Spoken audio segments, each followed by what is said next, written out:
Hi guys, my name is Rhea Goyal and today I'm going to talk about The Suspect by Fiona Barton. One of my goals in the beginning of this year was to be pickier about the thrillers I read. Not that this one is a thriller even though it has been marketed as one.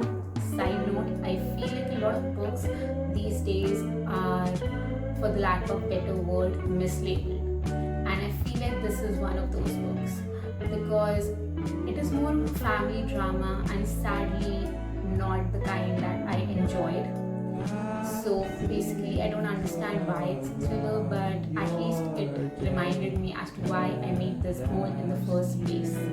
So we have two teenage girls named Alex and Rosie who take a gap year in Thailand, and Alex is supposed to call her parents on a specific date at a specific time, and when the call doesn't come through and she doesn't answer her phone, the authorities get notified, and it seems as though the girls have vanished. Another character named Kate Waters, who is a journalist, gets interested in the case because one, it is an interesting story, and secondly, her own son Jake went to Thailand to take a gap year a couple of years ago, and he hasn't really been in touch with her a lot, so she hopes to find Jake through the investigation in the case.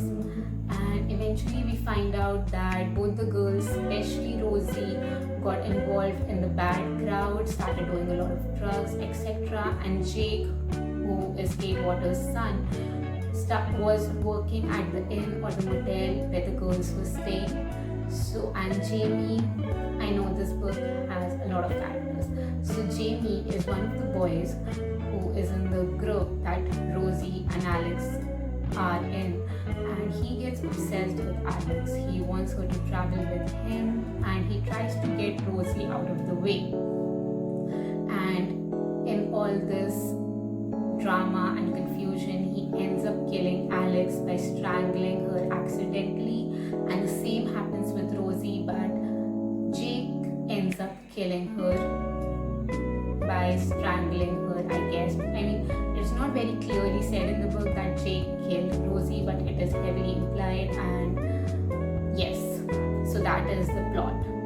This book made me want to rip my hair out at times. This book is full of characters who are extremely annoying, especially Rosie. I feel like she is one of the most annoying fiction characters that I have ever come across. Talk about being obnoxious and a spoiled brat. Even the parents of the girls are annoying.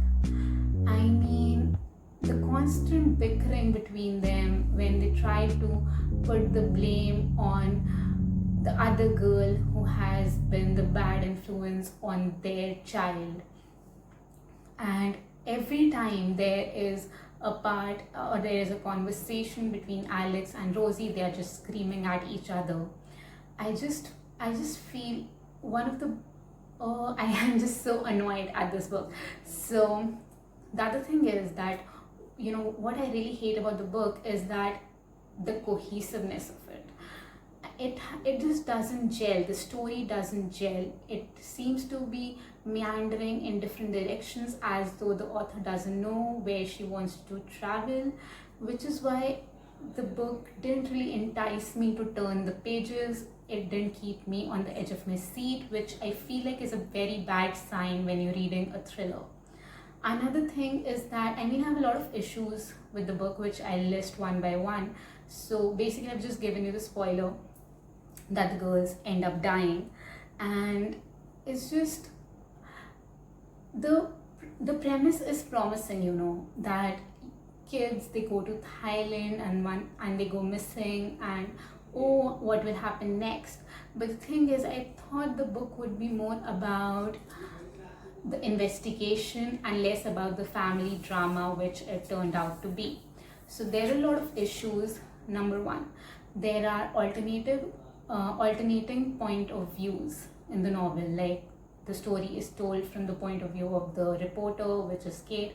Then the story is told from the point of view of the detective, the mother, even Alex, who is one of the victims. And it gets very repetitive, it gets very confusing because most of the characters are so similar that I had to turn back the pages and read as to whose point of view I'm being shown right now, I'm reading right now. And it works, this format does work for a lot of novels, for example Wonder, but it really didn't work for this book. The premise is strong, as I said earlier, but the execution is lacking. Number two, these were the most annoying bunch of characters that I've ever come across. I personally get extremely emotionally invested in the novels I read, but in this case, even death couldn't evoke a reaction out of me. I mean, I was relieved that at least I won't be reading the story from, suppose, Alex who dies, her point of view, and I was just relieved that okay, maybe the book will end sooner. But the disappointment when she comes back through flashbacks was killing me. The thing is that the characters are not developed enough, they're extremely one-dimensional, and I mean, the reveal was a bit too early for me, so the next 200 pages meant nothing to me. The girls die and they're revealed to be dead very early on in the book, which is why I couldn't really form a connection with them, and which is why I couldn't be bothered that they have died. And number three, we all love dysfunctional families, don't we? We love reading about them, we love watching them. It's just not this one, because they're so unrealistic, they're so annoying, and I mean, nothing is going on. They're just blaming each other that, it was the other girl's fault, she was the bad influence, which is why my girl is dead. And the reasons of, suppose, Rosie and her first world problems. Oh, my parents want me to go to college and I don't want to go to college, so I am going to do drugs, have sex with anyone who has a pulse. Poor me. And the parents bought it. When it is revealed that Rosie was doing this and that in Thailand, her mother kind of blames herself. I mean, oh my god, you're such a bad parent that you wanted your child to go to college. This book was just beyond me in this case. There was too many errors and plot holes there. I mean, the parents, how could the parents, I know that the Western culture is a bit forward than the Indian one, but how could the parents be okay that their child was going to Thailand with a virtual stranger? So Alex was supposed to go to Thailand with her best friend who dropped out in the end she just ended up dropping out, ditching her. And so Rosie, who is just an acquaintance, Alex ends up going to Thailand with her. How can you allow it? The behavior of those who were grieving baffled me, and the middle of the book was just a slog, and I speed read through it, and trust me, I ended up missing nothing. The conclusion was very weak. I did get the answers I wanted, but it ended up leaving me more exasperated than satisfied. I mean, Kate's flimsy rationalization that